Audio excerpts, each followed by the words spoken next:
Hi, reading any research in the field, and because the field has traditionally been populated by men, um, and there's a lot of research out there to show that there's still quite a bit of gender bias.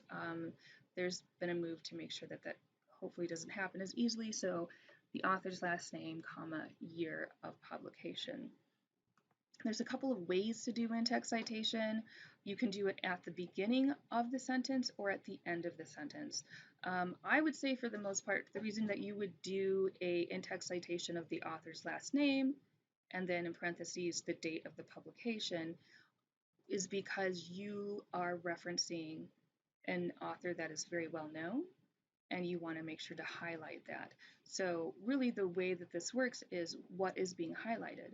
If you do the author and date of publication at the beginning of the sentence, that's the first thing that we read, that's the first thing that we see, and therefore that is what is most important. This very prominent figure that you have found, that you have referenced, and that you are using in your research. On the other hand, it may be that the information itself or the data or findings from some research is so incredibly important or intriguing or interesting. And so therefore you start off with that information and end then with the author's last names and the date of publication. They still might be prominent in the field potentially, but the information that's being presented is what is most important. And typically also this happens when you're using more than one source. You put the authors at the end of the sentence. So this would be something like Malarkey 2006, Smith 2017, Edwards et al. 2019. And so you've got a long list of these sources. They're all saying the same thing, right? So if you're quoting directly, the only difference is that you include the page number. And so you have the author's last name, the year of publication, and then the page number.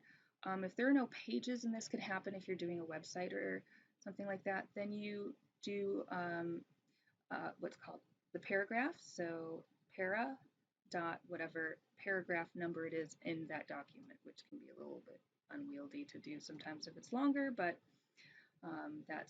or so you can also include a heading if that makes it even easier for the reader. All right, so what do we do when we have more than one author? So if we have two authors, 1 to 2 authors, you list those authors in your in-text citation every single time. They're always listed. If you have 3 to 5 authors, the first time that you cite this research or this text that you're using with 3 to 5 authors, you list every single author. And then the second time that you've used it, you switch. You'll use the first author's name, because typically that is like the head researcher, and then you'll put in the et al, comma, year. What is et al? Et al is simply Latin for and others. And so you're telling us that here's the main author of this publication or this research, and there are others that contributed, and here's the year that it was published. If you have 6 or more authors, you just do the first main author et al, comma, year of publication every single time. Because otherwise, who wants to read 2 or more lines of a bunch of people's names, right? So that's really, it just gets unwieldy.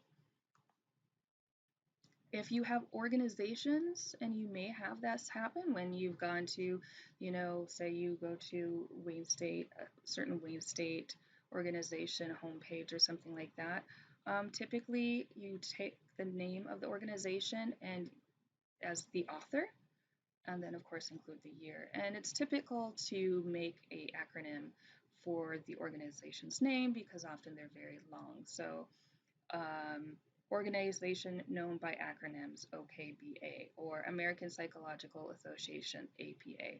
So that's a pretty easy way to go about. If there's no author, you give the abbreviated title of the work. So Speech Pathology, 1953, or Overcoming Conflict, 1972. But be careful that you make sure that you do the best that you can to see, if there is an author. Sometimes if you're on a website, it can be in weird places at the end of the document or kind of up in the very upper left-hand corner and not very prominent, so make sure that you look for that. All right, so the reference page is on its own page, just like the title page and the abstract page. And I'll go and give you a kind of a quick overview of an AP sample paper in just a moment, but the author's last name, their first initial, and then the date of publication. Most of you are going to be using a journal articles, I'm assuming. So the title of the article, only the first letter of the title is capitalized, and then title of the journal, that's in italics, the volume number is in italics, then you have the issue number in parentheses, the pages that you utilized, and then a DUI. A DUI is a stable URL that is very commonly used now for online publications, and typically it's at the top underneath the author's information and like their names and the title of the work itself. So the DUI is the preferred method rather than a very long, unwieldy URL that may or not break or, just stop working at some point. The other thing that I wanted to show you is that in the in-text citations and the reference page, there's a little bit of a difference in how you cite authors.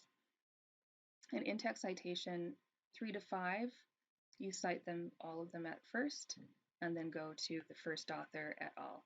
And the reference page, you have to go all the way up to 7, and then 8 to do it immediately. First name or last name of author, date, last name of author et al, and then date of publication. So these are things that you're certainly potentially not going to remember.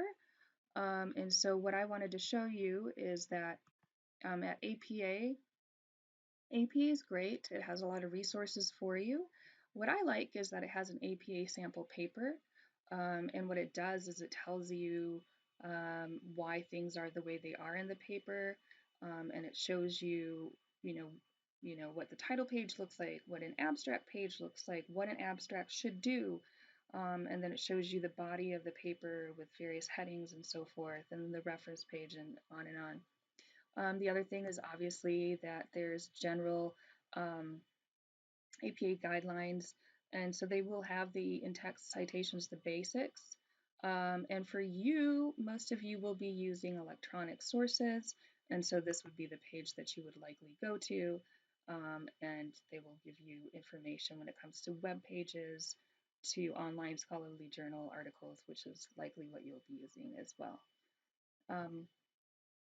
I'm going to be having a video for you and just right after this one that will be linked that you can look at. It's a handout that we created at the Writing Center, and it kind of gives you an overview of the reference page itself and some of the basics of APA citation. So there'll be a really quick video on that, so you have that, and I'll show you where it's located for future reference. So really, as a recap, just remember dates are incredibly important, author and date. You can put that at the beginning of the sentence or at the end, depending on what you're trying to highlight. The number of authors affects the formatting, both in in-text and the reference page. You only need page numbers if you're doing a direct quote. And organizations and or websites can be listed as authors if there's no author. So stay tuned for the video that will cover our APA handout. Thank you so much.